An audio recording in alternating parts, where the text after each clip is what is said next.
কোষ হলো সজীব প্রভেদক ভেদ্যপদ্মা বেষ্টিত প্রোটোপ্লাজম যুক্ত স্বপ্রজননক্ষম আত্মনির্ভরশীল জীবদেহের গঠনমূলক ও জৈবিক ক্রিয়ামূলক একক। ক্লিয়ার? এবার এই পয়েন্টগুলোকে ইউজ করে তোমরা তোমাদের মতো অবশ্যই সাজাতে পারো। আজকে তোমাদের কাছে আমার একটা কোয়েশ্চেন, দেখি অ্যান্সারটা কার বেস্ট হয়। কোষকে গঠনমূলক ও জৈবিক ক্রিয়ামূলক একক বলবো কেন? অ্যান্সারটা অবশ্যই দেবে আমার কমেন্টে। আর নেক্সট হচ্ছে কোষ কয় প্রকার, কি কি?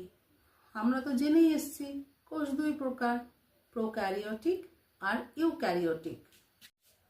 যেহেতু আমাদের এটা ক্লাস 8-এও ছিল প্রোক্যারিওটিক আর ইউক্যারিওটিকের পার্থক্য, তো এটাও তোমাদের আমি হোমওয়ার্ক দিচ্ছি, দেখি তোমাদের অ্যান্সার কেমন হয়।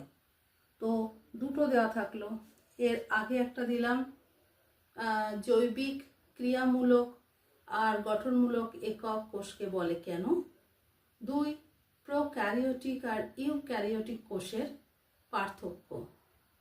তো শুভরাত্রি, অনেক রাত হয়ে গেছে এখন, আর তোমাদের ভিডিওটা দিলাম।